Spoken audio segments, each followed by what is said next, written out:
तो कहानी शुरू करने से पहले मैं आप लोगों को बता देता हूँ कि ये फिल्म बहुत ही ज्यादा अच्छी है। इसे आप लोग पूरी फैमिली के साथ मिलकर देख सकते हैं। और अगर ये वीडियो कहीं पर भी आपको अच्छे लगे तो प्लीज इस वीडियो को लाइक कर देना और चैनल को सब्सक्राइब कर देना, बेल आइकन दबाना, ताकि अगली बार हम कोई भी वीडियो डालें आप लोगों के पास उसका नोटिफिकेशन आ जाए। और एक बहुत जरूरी बात, इस चैनल को सब्सक्राइब जरूर करना, क्योंकि ऐसा चैनल आपको दोबारा नहीं मिलेगा, समझे? तो चलिए फिर शुरू करते हैं। तो कहानी शुरू होती है एक परिवार से। उस परिवार में होते हैं एक मियाँ, एक बीवी और उनकी एक छोटी सी बेटी जो बहुत प्यारी है। और ये लोग जंगल के बीच में एक बहुत ही खूबसूरत घर होता है, शहर के शोर शराबे से दूर, वहाँ रहते हैं। उसके बाद इनकी बेटी जिसका नाम एला है वो बड़ी हो जाती है। वो चूहों से दोस्ती करती है, उनसे बातें करती है। उसकी मदर कहती है कि हर जानवर से हम लोग बात कर सकते हैं, हर इंसान को नरम दिल होना चाहिए, अच्छे विचार आने चाहिए, कभी किसी पर गुस्सा नहीं करना चाहिए, अच्छा ज्ञान बांटती है। उसके बाद वहाँ पर आता है उसका फादर और एला को गिफ्ट देता है। फिर वो उसके साथ डांस करता है। और फिर शाम होने के बाद एला की मदर एला को परियों की कहानियां सुनाकर उसको सुला देती है। नेक्स्ट मॉर्निंग एला की मदर एला को अपने पास बुलाती है और कहती है कि कुछ टाइम बाद मेरी मौत हो जाएगी क्योंकि मुझे कैंसर है, तो अपना ध्यान रखना और मेरी दो बातें हमेशा याद रखना, हमेशा नरम दिल रहना और दूसरों पर रहम करना। उसके ये तीनों आपस में गले लगते हैं और यहाँ पर बहुत ही इमोशनल सीन आता है। यहाँ पर सब लोग रोने लगते हैं, मैं भी रोने लगता हूँ। तो 3-4 साल और गुजर जाते हैं। एला थोड़ी और बड़ी हो जाती है और वो नई नई बुक्स पढ़ती है, अपने पिता को सुनाती है। और हमें धीरे धीरे पता चलता है कि इन दोनों के बीच में अभी भी कुछ कुछ खालीपन है। तो उसका फादर बोलता है कि मैं शहर में जहाँ जाता हूँ, जहाँ काम करता हूँ, वहाँ पर एक औरत है, उसका पति मर गया है, उसकी 2 लड़कियां हैं। अगर वो हमारे पास यहाँ आ जाए, हम उनको यहाँ पर रख लें, तो तुम्हारी माँ की कमी पूरी हो जाएगी और मेरी भी कुछ मदद हो जाएगी। तो ये दोनों एक दूसरे को समझाते हैं और समझते हैं। उसके बाद एला की सौतेली बहनें आती हैं और वो एला पर कमेंट पास करती हैं कि ये तो कैसी गंदी है, छिपकली जैसी है। फिर एला की सौतेली मदर दिखाई जाती है जो कि शक्ल से ही हरामी लगती है। वो घर में आके कहती है तो इतना छोटा घर है, हम तो इतने बड़े घर में रहते थे। फिर ये लोग पार्टी करते हैं, खाना खाते हैं और चूहे भी पार्टी करते हैं। यहाँ पर एला और उसके फादर एला की मदर को मिस कर रहे हैं और यही चीजें एला की नई मदर नोटिस कर रहे हैं कि ये लोग मुझे इतना प्यार नहीं करते जितना मेरी इस माँ को करती है ये लड़की, और ये इनसे चिढ़ती है। फिर फादर बोलता है कि मुझे शहर में काम के लिए जाना होगा, तुम्हारे लिए क्या लाऊं? तो एला बोलती है जब आप यहाँ से जाएंगे तो कोई भी टहनी जो आपके कंधे को छुए उसको तोड़ के अपने साथ ले जाना, और जब भी काम करोगे उसे अपने पास रखना। उससे आपको याद रहेगा कि कोई घर पर आपका इंतजार कर रहा है, उससे आप जल्दी आओगे। तो ये कितनी गहरी बात अपने फादर को बोल देती है। मॉर्निंग में इसका फादर सबको बाय करके निकलने लगता है और एला बहुत ज्यादा मिस करती है और वो रोने लगती है। रोते रोते उसकी मदर उसको अपने पास बुलाती है। एला बोलती है मदर, तो मदर बोलती है कि मुझे मदर नहीं, मुझे मैडम बोलो। और वो कहती है कि मेरी जो दोनों बेटी हैं उनके पास कमरा छोटा है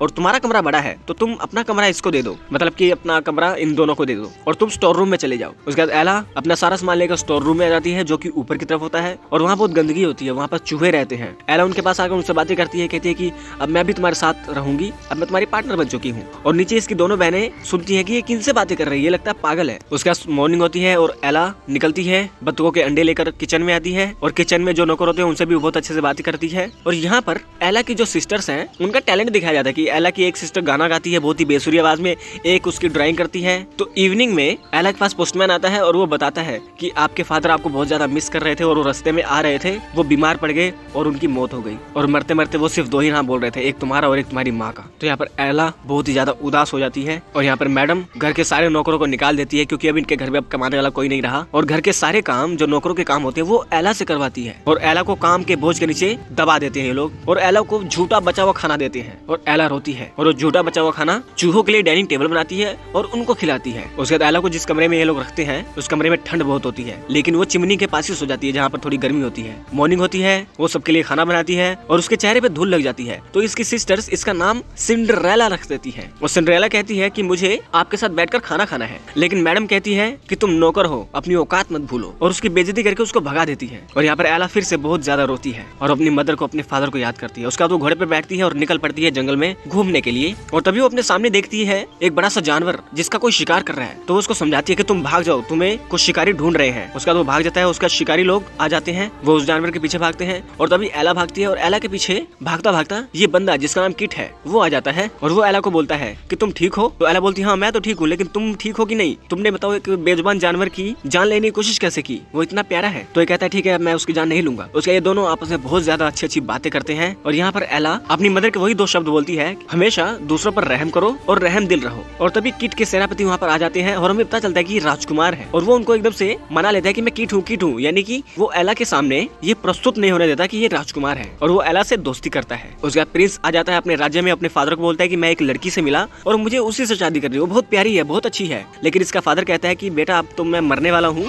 और तुम्हें शादी तो करनी ही है, लेकिन उस लड़की से नहीं करनी है, उस लड़की से शादी करनी है जिसके पास बहुत बड़ी रियासत हो, जिससे हम लोग ताकतवर हो जाएं। तो राजकुमार को लाया जाता है एक पेंटर के पास, जहाँ से ये लोग उसकी पेंटिंग बना के बड़े बड़े देशों में भेजेंगे, ताकि वहाँ से जो कुंवारी राजकुमारियां हैं वो इसके फोटो को देखकर पसंद करें और यहाँ पर आए इससे विवाह करने के लिए। और तभी राजकुमार बोलते हैं कि मैं ऐसा है ना, मैं शादी उसी से करूंगा जिसको मैं पसंद करूंगा। तो आप अगर न्योता भेज रहे हैं अलग अलग देशों में, तो आप हमारे गाँव में भी न्योता भेजें। ऐसा नहीं कि मैं सिर्फ राजकुमारी से शादी करूंगा, मैं उस लड़की से शादी करूंगा जिसमें मेरा दिल आएगा, और चाहे वो राजकुमारी हो, चाहे कुछ भी हो, चाहे वो नॉर्मल लड़की हो। तो न्योता सभी को मिलना चाहिए, कुंवारी लड़कियों को। उसके बाद एला आती है गाँव में, दूसरी तरफ अपने नौकरों से मिलती है, नौकरों से बातें करती है। नौकर कहते हैं कि वहाँ पर आपके साथ वो लोग इतना बुरा कर रहे हैं, आप हमारे साथ आके रह लो। और तभी वहाँ पर राजकुमार के लोग आ जाते हैं और वहाँ अनाउंस करते हैं कि हमारे राजकुमार की शादी होने वाली है, और गांव के सभी जो कुंवारी लड़कियां हैं उनको इनविटेशन है, उनके राज्य में उनकी पार्टी में आए, और आपका मन है और वो आपको पसंद करे तो आप उनसे शादी कर सकती हैं। तो ये खबर आके सिंड्रेला अपने घर में सबको बताती है, और सिंड्रेला की मदर जो मैडम है, मैडम अपने दोनों लड़कियों को कहती है कि तुम दोनों राजकुमार को अपने प्यार के जाल में फंसा लेना और उसकी सारी प्रॉपर्टी को हम लोग हड़प जाएंगे। और वो सिंड्रेला को कहती है कि जाओ इनके लिए शहर में जाओ और ड्रेसेस तैयार करवाओ। और यहाँ पर अलग अलग राज्य से राजकुमार के राज्य में आने की तैयारी कर रहे हैं लोग, और इधर सिंड्रेला की सिस्टर्स तैयार हो रही हैं अपनी एक दूसरे को कंपटीशन देते हुए। उसका सिंड्रेला भी अपनी ड्रेस तैयार करती है, वो अपनी मदर की जो ड्रेस होती है उसको सिल रही होती है जो फटी होती है। और तभी हमें दूसरी तरफ दिखाया जाता है कि एक कोई जादूगर है, वो कोने में बैठा हुआ है, और यहाँ पर उसकी दोनों बेटियां तैयार हो जाती है मैडम की, और मैडम भी खूब तैयार हो जाती है। और ये लोग देखते हैं सिंड्रेला भी नीचे उतर रही है और वो भी जाना चाहती है, और वो कहती है कि ये मेरी मदर की ड्रेस है और मैंने इसमें से आपके पैसे बिल्कुल नहीं लिए, ये मैंने खुद तैयार किया है। तो मैडम इसकी ड्रेस फाड़ देती है और कहती है कि अगर तुम्हें हम अपने साथ ले जाएंगे तो हमारा नाम खराब होगा। वो लोग कहेंगे तुम अपनी नौकर को अपने साथ क्यों ले आए हो। वो उसकी बहुत बेइज्जती करते हैं। उसका सिंड्रेला अपने गार्डन में आके बहुत ज्यादा रोती है और फिर से अपनी मदर को, अपने फादर को याद करती है। और तभी वहाँ पर एक बुढ़िया आती है भिखारी बनकर। वो बोलती है कि बेटी क्या तुम मुझे दूध दोगी थोड़ा सा पीने के लिए। तो कहती है हाँ देती हूँ। फिर ये कहती है कि तुम रोक क्यों रही थी। तो एला बोलती है कुछ नहीं। और तब ये भिखारी बोलती है कुछ नहीं, कुछ नहीं। दूध की कटोरी क्या है, कुछ नहीं, सब कुछ है सिर्फ रहम दिल जो सिर्फ तुम हो। उसके बाद वो देखते ही देखते फेरी गॉड मदर में बदल जाती है और वो सिंड्रेला को कहती है कि मैं तुम्हारी फेरी गॉड मदर हूँ और राजकुमार के स्वयंवर में तुम्हें भी जाना चाहिए। और वो उसके लिए कद्दू तोड़ती है और कद्दू में जादू करती है बग्गी बनाने के लिए, और कद्दू बहुत बड़ा हो जाता है और वो जिस नर्सरी में होता है उस नर्सरी का मटेरियल कद्दू में मिक्स होके एक बहुत अच्छी बग्गी बन जाती है। उसके बाद ये फेरी गॉड मदर सिंड्रेला के चूहों को घोड़ा बना देती है जो बहुत प्यारे लगते हैं, और वहाँ 2 छिपकलियां होती है, उन छिपकलियों को दरबान बना देती है। फिर उसके बत्तख को बग्गी चलाने वाला बना देती है और सारी तैयारी करके वो कहती है कि तुम्हारी ड्रेस में कुछ चेंजेस करने पड़ेंगे, तो मैं तुम्हें नई ड्रेस देती हूँ। लेकिन सिंड्रेला कहती है कि नहीं, ये मेरी मदर की ड्रेस है और मैं चाहती हूँ कि आप इसको ही ठीक कर दो ताकि मुझे लगे कि मेरी माँ मेरे साथ है। उसके बाद वो इसकी ड्रेस को नीला कर देती है और बहुत ही प्यारा बना देती है और सिंड्रेला परियों की रानी, ख्यालों की मल्लिका लगती है। उसके बाद फेरी गॉड मदर देखती है कि इसके जूते तो पुराने हैं, तो वो सिंड्रेला को कांच के सैंडल्स देती है और उसको बोलती है कि अब मैं तुम्हारे ऊपर ऐसा जादू कर रही हूँ कि तुम्हारी जो मदर है और तुम्हारी बहनें हैं वो तुम्हें नहीं पहचान पाएंगी, बाकी सब पहचान लेंगे। और वो उसको एक इंपॉर्टेंट बात बोलती है कि ये जादू सिर्फ और सिर्फ आधी रात तक चलेगा। आधी रात के बाद जो भी चीजें ये नकली मैंने बनाया कि तुमको दी हैं, जादू से जो चीजें बनाकर तुमको दी हैं, वो अपने आप अपने असली रूप में आ जाएंगी, तो टाइम का ध्यान रखना। उसके बाद वो इनको भेज देती है, रवाना कर देती है और सिंड्रेला यहाँ से निकल पड़ती है राजकुमार के राज्य में आने के लिए। और हमें राज्य दिखाया जाता है जो कि बहुत ज्यादा बड़ा है, मतलब राजकुमार की रियासत दिखाई जाती है जो बहुत बड़ी है। और वहाँ पर बहुत से लोग आते हैं, ईरान की राजकुमारी आती है और वहीं पर आती है मैडम, और मैडम कहती है कि मेरी दोनों लड़कियों के नाम भी लो। और वहाँ पर सबकी अनाउंसमेंट करके पार्टी की तैयारी चल रही होती है और इधर सिंड्रेला भी इनके द्वार तक आ चुकी होती है। और यहाँ पर राजकुमार को ये ईरान की राजकुमारी पटाने की कोशिश कर रही है। उसका सिंड्रेला आने लगती है और वो कहती है कि मुझे बहुत ही डर लग रहा है क्योंकि मैं कोई राजकुमारी नहीं हूँ। उसका सिंड्रेला बहुत ही खूबसूरत महल के अंदर घुसकर ऊपर बालकनी से सबको देखती है और वो बहुत खूबसूरत लगती है और उसको राजकुमार किट देख लेते हैं और वो ईरान की राजकुमारी को छोड़कर सिंड्रेला को देखने लगते हैं और सिंड्रेला के पास आ जाते हैं और उसकी बहुत ज्यादा तारीफ करते हैं। उसके बाद वो उससे डांस के लिए पूछते हैं और सिंड्रेला कहती है क्यों नहीं। उसके लिए दोनों बहुत ही खूबसूरत, बहुत ही अच्छा डांस करते हैं और यहाँ पर जो भी आया होता है सब लोग इन दोनों का डांस देखते हैं। उसका सिंड्रेला यहाँ से निकलकर दूसरी तरफ आती है और उसे पता चल जाता है कि ये किट कोई नौकर नहीं है, ये राजकुमार है। और वो वहाँ पे अपने फादर की अच्छी अच्छी चीजें दिखाता है, अपने राज्य की चीजें दिखाता है। और यहाँ पर हर तरफ खलबली मची होती है कि ये लड़की है कौन, इसका इन्विटेशन में कोई नाम नहीं है। उसका राजकुमार सिंड्रेला को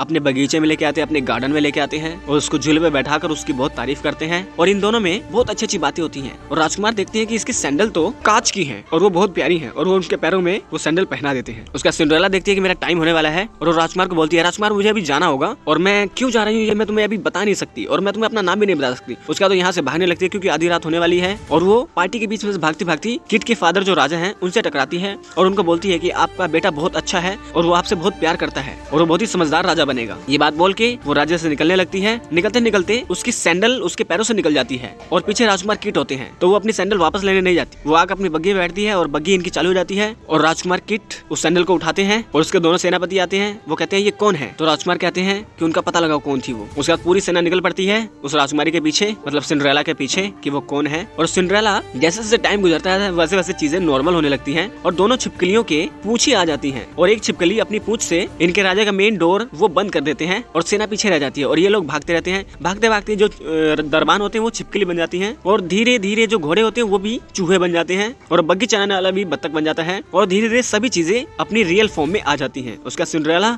आधे रास्ते से अपने घर वापस आती है और वो अपने घर में आके अपनी सैंडल को राख के अंदर छुपा देती है और तभी वहाँ पर उसकी दोनों बहनें आती है। उसकी मदर आती है। उसकी मदर बताती है कि वहाँ पे कोई राजकुमारी थी जो मिस्टीरियस थी और पता नहीं कहाँ से वो आ गई, उसने राजा का दिल चुरा लिया। उसका सिंड्रेला को बड़ा अच्छा लगता है। वो अपनी सैंडल को छुपा के रख देती है और अपनी किताब के अंदर अपनी बुक के अंदर उस रात के सारे इंसिडेंट लिखने लगती है क्योंकि वो अपने इस मोमेंट को भूलना नहीं चाहती जो उसने राजकुमार के साथ अपनी यादें बिताई हैं। और यहाँ पर किट आता है राजा के पास और राजा कहते हैं कि देखो बेटा कि मैंने तुम्हें फोर्स किया कि तुम उस राजकुमारी से शादी करो, लेकिन तुम शादी उसी से करना जिससे तुम्हारा मन करे, चाहे वो गरीब हो चाहे वो अमीर हो। और वो लड़की बहुत अच्छी थी और उसने मुझे एहसास दिलाया कि तुम मुझसे कितना प्यार करते हो, मेरे लिए तुम किसी भी लड़की से शादी कर सकते हो। और ये बहुत अच्छी बातें कह के इस राज्य को और अपने बेटे को अलविदा कह के यहाँ के राजा चले जाते हैं। उसके बाद राजकुमार किट अपने राजदूतों को भेजते हैं पूरे गाँव में अनाउंस करने के लिए कि राजकुमार विवाह करना चाहते हैं और वो लड़की जो पार्टी में आई थी अगर वो इस संदेश को सुन रही है तो राजकुमार से अगर वो शादी करना चाहती है तो आकर उनके राज्य में उनसे शादी कर ले। तो सिंड्रेला आती है अपने घर में अपने रूम में और वो देखती है कि इसकी सैंडल तो चोरी हो चुकी है और वहीं पर होती है मदर और मदर कहती है कि अच्छा वो तुम हो मिस्टीरियस राजकुमारी।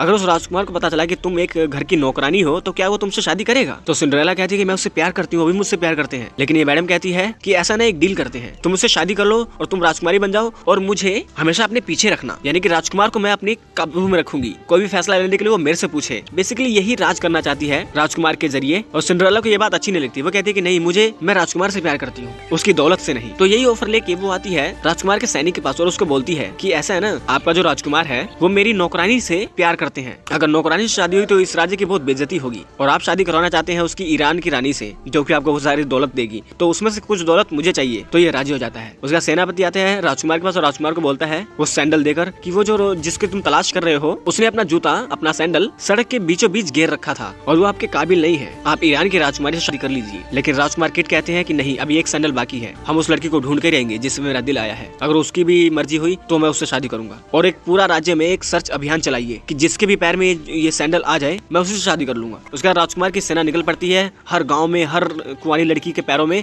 वो जूता डाल के देखते हैं, जिसके ये पैर में वो जूता आ जाए वही वो लड़की है, उससे राजकुमार शादी करेंगे। और वो बहुत सी लड़कियों के पास आते रहते हैं और धीरे धीरे वो सिंड्रेला के घर का नंबर आ जाता है और चूहे सिंड्रेला को बोलते भी हैं कि बाहर राजकुमार के लोग आए हैं, उनको बता दो। लेकिन सिंड्रेला नहीं समझती और यहाँ पर राजकुमार के लोग मैडम की बेटियों को सैंडल पहनाने की कोशिश कर रहे हैं लेकिन उनको आ नहीं रहा है। उसका सिंड्रेला ऊपर जो कमरे में बंद होती है वो गाना गाने लगती है और इनको यहाँ सैंडल फिट नहीं हो रही है और ये लोग जाने लगते हैं यहाँ से। और तभी सिंड्रेला के गाने की आवाज सेनापति और सब लोग सुनने लगते हैं। तभी एक सेनापति मैडम को कहता है कि इस घर में कोई और भी है। मैडम कहती है नहीं, कोई और नहीं है। तो सेनापति कहते हैं कि तो ये गाना आपकी बिल्ली गा रही है। और हमें यहाँ दिखाया जाता है कि इन सेना के बीच में राजकुमार किट भी है। राजकुमार किट अपने सेनापति को आदेश देते हैं कि जाओ ऊपर देखो वो कौन है। तो सेनापति ऊपर आते हैं और वो देखते हैं कि यहाँ पर तो सिंड्रेला है और वो सिंड्रेला को बोलते हैं आपको राजकुमार नीचे बुला रहे हैं। और यहाँ पर भी मैडम सिंड्रेला को डांटती है, कहती है कि अपनी औकात मत भूलना। उसका तो दरवाजा बंद करके आती है राजकुमार के सामने और राजकुमार को बोलती है कि मैं इस घर की नौकरानी हूँ, ये जानते हुए भी कि आप मुझसे शादी करेंगे। और राजकुमार बोलते हैं हाँ, मैं प्यार तुमसे करता हूँ। और उसके पैरों में जूता पहनाते हैं, मतलब सैंडल पहनाते हैं और ये दोनों प्यार करने वाले मिल जाते हैं और एक दूसरे को किस करने वाले होते हैं। तभी वहाँ पर मैडम की लड़कियां आ जाती हैं और वो इनको सॉरी बोलते हैं। उसके बाद ये दोनों यहाँ से निकलते हैं। निकलते वहाँ पर मैडम आ जाती है जो बहुत उदास होती है और हमें दिखता है उसके चेहरे पर कि वो सिंड्रेला से माफी मांगना चाहती है। तो सिंड्रेला उसको बोलती है, मैडम के बोलने से पहले ही बोलती है मैंने आपको माफ किया माँ। उसका सिंड्रेला की सौतेली माँ ये मैडम सिंड्रेला के घर को छोड़कर कहीं और चली जाती है और यहाँ पर सिंड्रेला राजकुमारी और राजकुमार किट दोनों आपस में शादी कर लेते हैं और वो अपनी प्रजा के सामने आते हैं और हमें दिखाई जाती है यहाँ पर प्रजा बहुत ज्यादा खुश है और इनके शादी में सब लोग दूर दूर से आए हैं। पार्टी एंजॉय करने के लिए। और यहाँ पर ये खूबसूरत फिल्म एंड हो जाती है। तो दोस्तों ये फिल्म बहुत ही ज्यादा अच्छी है। ये मैंने बहुत सालों पहले कार्टून में देखा था जब मेरी उम्र आई थिंक 5-6 साल की थी, और इस फिल्म को इस तरीके से देखकर मुझे बहुत ज्यादा अच्छा लगा। अगर आपको भी ये फिल्म अच्छी लगी तो प्लीज इस वीडियो को लाइक कर दें, चैनल को सब्सक्राइब कर दें, बेल आइकन दबा दें, ताकि अगली बार हम कोई वीडियो डालें आप लोगों के पास उसका नोटिफिकेशन आ जाए। तो मिलते हैं आपके साथ अगली वीडियो में, तब तक के लिए नमस्कार।